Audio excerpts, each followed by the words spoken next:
Welcome to red TV. నేను మీ Teja. Medchal police station పరిధిలో ఒక దారుణమైన సంఘటన జరిగింది. 2019లో ఎలా అయితే జరిగిందో దిశ ఘటన సేమ్ యాజ్ ఇట్ ఈజ్ అంతకు మించి ఒక ఘటన అయితే ఇక్కడ చోటు చేసుకుంది. ప్రస్తుతం మనం ఏదైతే ఘటన జరిగిందో ఆ స్పాట్కి అయితే రావడం జరిగింది. సో ఔటర్ రింగ్ రోడ్ దానికి కిందకి సంబంధించి ఇక్కడ జరిగింది ఘటన అంతా కూడా. ఒకసారి నేను ఆ స్పాట్ చూపించే ప్రయత్నం చేస్తాను. ఎందుకంటే ఆ మహిళను ఇక్కడికి తీసుకొచ్చి అత్యాచారం చేసి అంటే తనపైన అత్యాచారం జరిగిందా లేదా అని ఇంకా పూర్తిగా విషయాలైతే వెలుగులోకి రాలేదు. ఇదే స్పాట్. ఆ మహిళ శవం ఇక్కడ కనిపించింది. శరీర భాగం మొత్తం కూడా కాలిపోయి తన ప్రైవేట్ పార్ట్స్ అన్ని కూడా కాలిపోయి ఇక్కడైతే కనిపించడం జరిగింది. ఇది జరిగి దాదాపు 3 రోజులు అయ్యి ఉండొచ్చు. కానీ నిన్న 24 జనవరి మధ్యాహ్నం 3 గంటల ఆ టైంలో పోలీసులు దీన్ని గుర్తించారు. అంటే ఒక వ్యక్తి ఇది చూసి వెంటనే పోలీసులకి సమాచారం అందించారని చెప్తున్నారు. సో ఇక్కడ ఆ మహిళ యొక్క డెడ్ బాడీ అయితే ఆ పోలీసులు గుర్తించడం జరిగింది. సో ప్రస్తుతం దీనికి సంబంధించి పూర్తిగా ఇన్వెస్టిగేషన్ అయితే స్టార్ట్ చేశారు. అంటే ఎవరు ఈ విధంగా ఆమెను చేసుంటారు, ఆ మహిళను అంటే సరిగ్గా గుర్తించకుండా సరైన ఆధారాలు కూడా ఏమీ దొరకకుండా ఆ మహిళను కావాలనే ఈ విధంగా చేశారని చెప్తున్నారు. మరీ ముఖ్యంగా ఆ మహిళ ఒంటి పైన 3 పేర్లు అయితే ఉన్నాయి. నవీన్, నరేందర్, శ్రీకాంత్ అనే ఒక 3 పేర్లు ఉన్నాయి. అవి కూడా తెలుగులో కొన్నేమో ఒక పేరు ఇంగ్లీష్లో, కొన్ని పేర్లు తెలుగులో రాసున్నాయి. అంటే పోలీసులు ఏమనుకుంటున్నారంటే అంటే వాళ్ళ ఫ్యామిలీకి సంబంధించి ఎవరైనా రాసుండొచ్చు అనుకుంటున్నారు. బట్ ఇక్కడ ఏంటంటే నార్మల్గా మనకి తెలుస్తుంది. ఇదైతే మాత్రం హైదరాబాద్ చివరిలోని ముషీరాబాద్లో ఈ ఘటన అయితే జరిగింది. మధ్యాహ్నం 3 గంటల ప్రాంతంలో గుర్తు తెలియని దుండగులు బండరాలతో తలపై మోది గుర్తు పట్టలేకుండా ముఖాన్ని కొట్టి ఆపై తనపై పెట్రోల్ పోసి తగలబెట్టడం ఇప్పుడు సంచలనంగా మారింది. స్థానిక సమాచారంలోకి రంగంలోకి దిగిన పోలీసులు ఘటనా స్థలానికి చేరుకుని దర్యాప్తు చేపట్టగా విస్తుపోయే విషయాలు వెలుగులోకి వస్తున్నాయి. ఇదే విధంగా 2019 నవంబర్ 28వ తారీఖు ఒక దారుణమైన ఘటన జరిగింది. హైదరాబాద్తో పాటు తెలుగు 2 రాష్ట్రాలు కూడా చాలా పెను సంచలనం సృష్టించింది. దిశ ఘటన అంటే చాలు అప్పుడు జరిగిన ఆ దారుణానికి సంబంధించిన దృశ్యాలు కళ్ళ ముందు మనకి ఇంకా కదలాడుతూనే ఉంటాయి. రాత్రి సమయంలో ఔటర్ రింగ్ రోడ్ దగ్గర బండి పంచర్ అయి సాయం కోసం చూస్తున్న ఓ వెటర్నరీ డాక్టర్ను ఓ నలుగురు యువకులు నమ్మించి నిర్మానుష్య ప్రాంతానికి తీసుకెళ్లి అతి క్రూరంగా అత్యాచారం చేసి అత్యంత కిరాతకంగా పెట్రోల్ పోసి కాల్చేసిన ఘటన తాలూకా విషయాలు గుర్తొస్తూనే చాలా మందికి ఇప్పటికీ భయం, కోపం వస్తూ ఉంటుంది. కాగా అచ్చం అటువంటి ఘటనే గుర్తు చేసేలాగా హైదరాబాద్ చివరిలో మరి దారుణమైన ఘటన ఈరోజు మనం వెలుగు చూస్తున్నాం. మరీ ముఖ్యంగా మేడ్చల్ జిల్లాలోని మునీరాబాద్ ప్రాంతంలో కల్వర్ట్ కింద పొదల్లో కాలిపోయి శరీర భాగం మొత్తం కూడా కాలిపోయి గుర్తుపట్టలేని స్థితిలో ఓ యువతి మృతదేహం కనిపించింది. ఈ ఘటన శుక్రవారం జనవరి 24 వెలుగులోకి వచ్చింది. అటుగా వెళ్లిన స్థానికులు ఆ పోలీసులకి సమాచారం అయితే అందించారు. హుటాహుటిన ఘటనా స్థలానికి వెళ్లి పరిశీలించారు పోలీసులు. ఈ క్రమంలో సంచలన విషయాలు వెలుగులోకి వస్తున్నాయి. మృతురాలు సుమారు 25 నుంచి 30 ఏళ్ల వయసున్న బక్కబలిసిన అమ్మాయిగా పోలీసులు గుర్తించారు. మృతదేహం మీద ఉన్న ఆభరణాలు చూస్తుంటే కొత్తగా వివాహమైనట్టుగా తెలుస్తుందని చెప్తున్నారు. అయితే తెలిసిన వ్యక్తితోనే ఆ ప్రదేశానికి వచ్చిన యువతిని రాయితో తలపై బాధి చంపేసినట్టుగా అనుమానిస్తున్నారు. చనిపోయిన తర్వాత కూడా యువతిని గుర్తుపట్టకుండా ఉండేందుకు రాయితో ముఖాన్ని చిత్రం చేసి ఆపై మృతదేహంపై పెట్రోల్ పోసి తగలబెట్టినట్టు పోలీసులు ప్రాథమికంగా అంచనా వేస్తారు. 2019 టైంలో దిశ ఘటన మనందరికీ తెలుసు. అప్పుడు 2 తెలుగు రాష్ట్రాలు కూడా ఎంత భయాందోళనకి చెందారంటే ఒక వెటర్నరీ డాక్టర్ తన టైర్ పంచర్ అయిందని చెప్పేసి ఒక పెట్రోల్ బంక్ సమీపంలో అక్కడ ఆగితే అక్కడ కొంతమంది యువకులు ఆమెను ట్రాప్ చేసి ఇలాంటి సేమ్ ఏదైతే మనం ఇప్పుడు మాట్లాడుకుంటున్నాం ఈ ఘటన గురించి ఇలాంటి ప్లేస్కి తీసుకొచ్చి ఆమె పైన అత్యాచారం చేసి తర్వాత ఎటువంటి ఆధారాలు దొరకకుండా ఆమెని పెట్రోల్ పోసి అంటించేందుకు కూడా ప్రయత్నించారు. సేమ్ ఇక్కడ కూడా అట్లాంటిదే జరిగింది. కాకపోతే అంటే ఇక్కడ ఈ ఘటనకు సంబంధించి ఒక్కరు చేశారా, లేకపోతే ఇద్దరు చేశారా, లేకపోతే ముగ్గురు చేశారు, అసలు ఎవరు తీసుకొచ్చారు, ఈమె ఎలా వచ్చింది, ఒకసారి సీసీటీవీ ఫుటేజ్ కూడా మొత్తం పోలీసులు చెక్ చేసే ప్రయత్నం అయితే చేస్తున్నారు. ఏదైనప్పటికీ ఈ విషయం మాత్రం ఇప్పుడు తెలంగాణ రాష్ట్రం మొత్తం కూడా చాలా సంచలనంగా మారింది. ఎందుకంటే సుమారుగా ఆమెకి 25 నుంచి 30 ఏళ్ళ వరకు కూడా ఉంటాయని చెప్తున్నారు. మరి అసలు ఏ టైంలో వచ్చింది అంటే తెలిసిన వాళ్ళే ఇక్కడికి తీసుకొచ్చారా, లేకపోతే ఇంకెవరైనా తీసుకొచ్చారా? ఇప్పటి వరకు ఆమెకు సంబంధించి ఎటువంటి ఆధారాలు అయితే పోలీసులకి లభించలేదు. ఇప్పటికీ కూడా పోలీసులు ఏమైతే ఆమె ఫోటో ఉందో ఆ సగ భాగం శరీరం కాలిపోయిన ఫోటో ఉందో దాన్ని పెట్టి బయటికి రిలీజ్ చేయడం కూడా జరిగింది. ఎవరికైనా ఈమె ఆచూకీ తెలిస్తే అలాగే ఎవరైనా మిస్సింగ్ కేస్ పెడితే మీ కుటుంబ సభ్యులకు సంబంధించి కొన్ని డీటెయిల్స్ అయితే దీనికి సంబంధించి బయట పెట్టారు. అంటే వాళ్ళు వెంటనే వచ్చి కలెక్ట్ చేసుకుంటే ఒకవేళ గుర్తించుంటే ఈమెని వాళ్ళ కుటుంబ సభ్యురాలుగా అని గుర్తించుంటే కేసు ఇంకా ముందుకెళ్ళే అవకాశం ఉంటుంది. ఇంకా దర్యాప్తు చేసే అవకాశం ఉంటుందని కూడా చెప్తున్నారు. అండ్ ప్రస్తుతం అయితే దీనికి సంబంధించి ఇంకా పోస్ట్‌మార్టం రిపోర్ట్స్ అయితే బయటికి రాలేదు. సో, పోస్ట్‌మార్టం రిపోర్ట్స్ వచ్చిన తర్వాత మరిన్ని విషయాలు తెలిసే అవకాశం ఉంది. పార్ట్‌కి సంబంధించి విజువల్స్ అన్నీ కూడా చూస్తుంటే నాకైతే ఒకటి అనిపిస్తుంది. ఎందుకంటే ఇతను చాలా ప్రీ ప్లానెడ్‌గా చేశాడు. ఎవరైతే ఈ హత్య చేశాడో అంటే అటుపక్క రోడ్డు ఉంది, ఇటుపక్క రోడ్డు ఉంది. ఒకసారి మనకి చూస్తే మనకు అర్థమవుతుంది. అంటే అటు ఎవరికీ కనిపించకుండా, ఇటు ఎవరికీ కనిపించకుండా సెంటర్‌లో బాడీని దహనం చేయడానికి ప్రయత్నించాడు.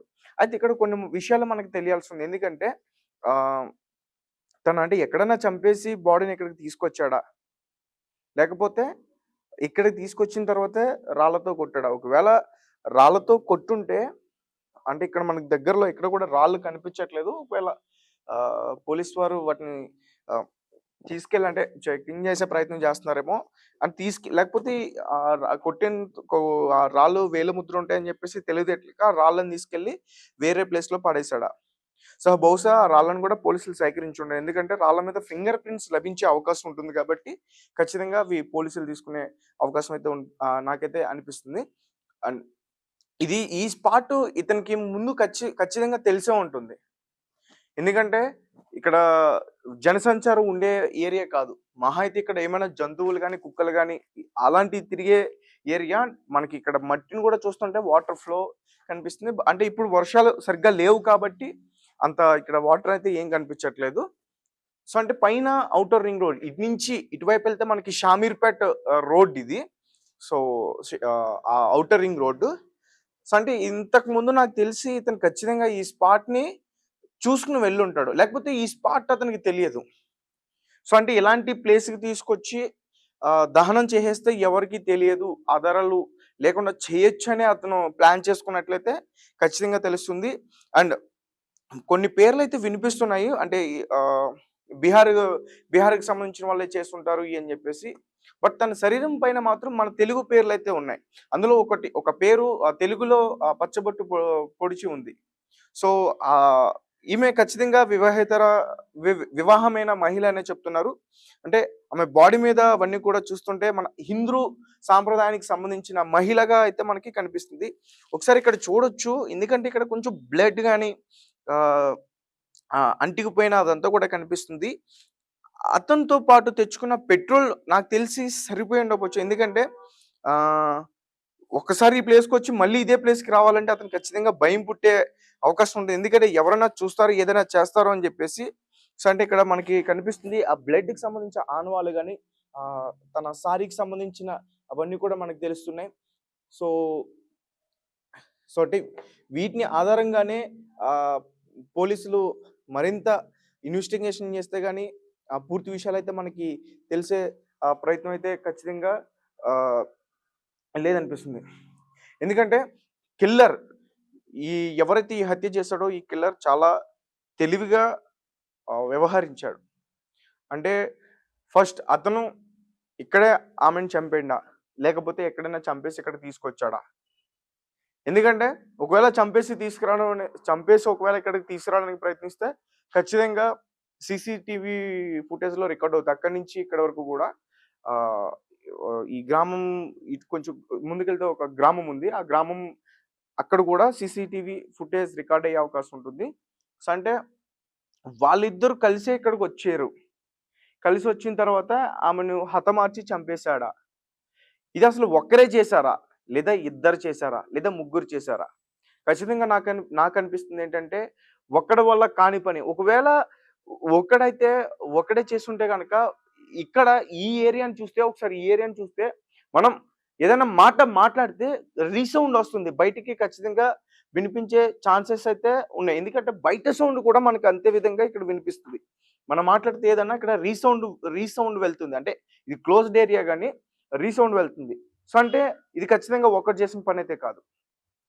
తనకి ఎవరో కూడా హత్య చేసిన వాడికి ఎవరో సహకరించారు.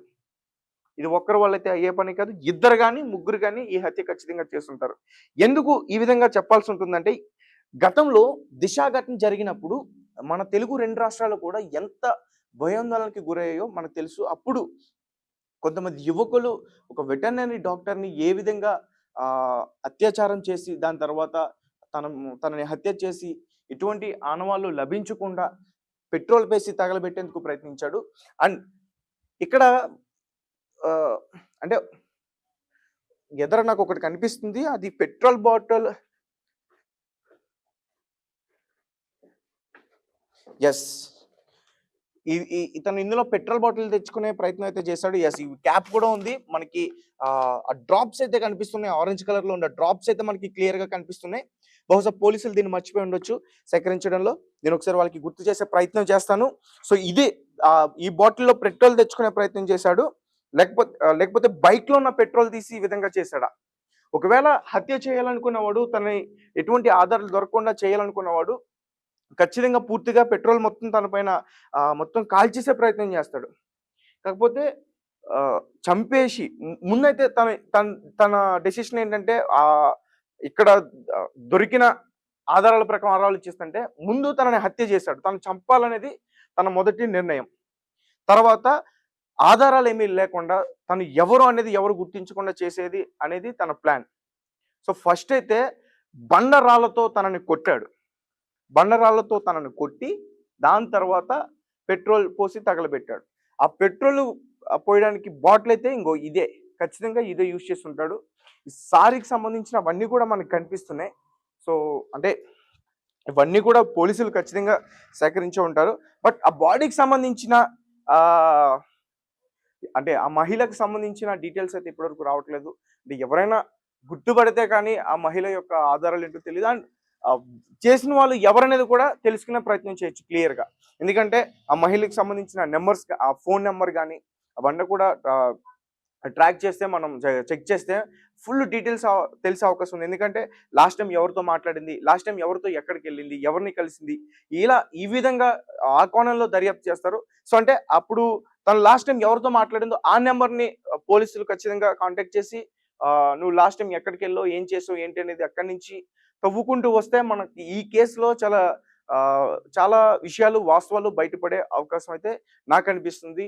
ఇదైతే చాలా దారుణం. చాలా ఇంకా దీని గురించి అసలు ఏం మాట్లాడాలో అర్థం కావట్లేదు. చాలా దారుణంగా బిహేవ్ చేస్తున్నారు. ఎందుకంటే యువత కూడా గంజాయి మత్తులో ఈ విధంగా ప్రవర్తిస్తుంది. రీసెంట్‌గా కూడా మనం ఇలాంటి వీడియోలు కొన్ని చేయడం జరిగింది. గంజాయి మత్తులో అసల కత్తులతో కోచి పొట్టలో ఉన్న పేగులన్నీ కూడా బయటికి తీసుకొని మెడలో వేసుకొని ఆ రకంగా ప్రవర్తిస్తున్నారు. సో, నాకు తెలిసి ఇది ఈ హత్య కేసు చూస్తుంటే నాకు తెలిసి అంటే ఈమెకి ఆల్రెడీ మ్యారేజ్ అయ్యిందని చెప్తున్నారు కాబట్టి అంటే వాళ్ళ ఫ్యామిలీ మెంబర్స్‌కి సంబంధించి ఎవరైనా ఈ విధంగా ప్రవర్తించుంటారా? లేకపోతే ఈ మహిళని ఎవరైనా కిడ్నాప్ చేసి ఇక్కడికొచ్చి తీసుకొచ్చి ఈ విధంగా చేసుంటారా? ఈ మధ్య కాలంలో మనం చూస్తున్నాం కాబట్టి ఎందుకంటే సాధారణంగా ఒక ఒంటరి మహిళ కనిపిస్తే ట్రాప్ చేసి తనని కిడ్నాప్ చేసి వేరే ప్రాంతాలు తీసుకెళ్ళి అత్యాచారం చేసి వదిలేసిన ఘటనలు మనం చాలా చూస్తున్నాం. ఇప్పటివరకు చాలా విన్నాం. సో, ఆ విధంగా ఈ ఘటన జరిగిందా? సో, ఎలా జరిగింది? ఈ మహిళ ఎవరు? ఈ మహిళకి న్యాయం జరుగుతుందా లేదా? వీళ్ళ కుటుంబ సభ్యులకు న్యాయం జరుగుతుందా లేదా? ఆ 3 పచ్చపట్లో ఉన్న నేములు ఎవరు? శ్రీకాంత్, నవీన్ నరేంద్ర వీళ్ళందరూ కూడా ఎవరు? నాకు తెలిసి నేనేమనుకుంటున్నానంటే వాళ్ళ బ్రదర్స్, వాళ్ళ ఇంట్లో ఎవరైనా బ్రదర్స్ అయ్యి ఉంటారని నాకు అనిపిస్తుంది. మరి బీహార్ వాళ్ళ పేర్లయితే వినిపిస్తున్నాయి. అండ్ ఇక్కడ చూసిన వ్యక్తులు కూడా కొన్ని రాజస్థాన్‌కి సంబంధించిన వాళ్ళని చెప్తున్నారు. వాళ్ళే మొట్టమొదటిగా చూసారు. ఒక చిన్న పిల్లోడు చూసాడు. ఒకవేళ చిన్న పిల్లోడు చూస్తే ఆ చిన్న పిల్లోడికి ఇక్కడ అసలు ఏం పని? ఇక్కడికెందుకొచ్చాడు? ఎవరితో పాటొచ్చాడు? సో, అతను వేరే వాళ్ళకి చెప్తే అతను కంప్లెయింట్ ఇచ్చాడని చెప్తున్నారు. సో, నాకైతే చాలా అనుమానాలున్నాయి ఈ కేస్‌లో. చాలా అనుమానాలున్నాయి. అండ్ ఈ స్పాట్ కూడా మొదట తను చూసుకునే వచ్చాడు. ఈ స్పాట్ ఎవరికీ తెలియకుండా ఉంటుంది. ఇది హైదరాబాద్‌కి చివరిలో ఉంది కాబట్టి ఎవరికీ తెలియకుండా ఉంటుంది. ఆహ్, ఆహ్, నాకు తెలిసి దూర ప్రాంతాలకు సంబంధించి ఇక్కడికి తీసుకొచ్చి చంపేశారు. సో, అమ్మాయి డీటెయిల్స్ బయటకొస్తే, అమ్మాయి ఫోన్ మొత్తం కూడా ట్రాక్ చేస్తే మరిన్ని విషయాలు మనకి బయట పడే అవకాశం ఉంది. ఏదేమైనప్పటికీ హంతకులు ఎంత పెద్దవారైనా, ఎటువంటి వారైనా సరే వాళ్ళకి శిక్ష అయితే తప్పదు. ఈ ఘటన చేశారని ఇలాంటి ఘటనకు పాల్పడ్డారు కాబట్టి గతంలో దిశ ఘటనకు పాల్పడిన వాళ్ళకి ఏ విధంగా అయితే ఎన్‌కౌంటర్ చేశారో వీళ్ళకి కూడా అదే పరిస్థితి వచ్చే అవకాశం ఉంటుందని నాకు అనిపిస్తుంది. మరి పోలీసులు ఈ కేసులో ఎలాంటి దర్యాప్తు చేసి ఇంకా ముందుకు తీసుకెళ్లే ప్రయత్నం చేస్తారో మనం చూడాలి.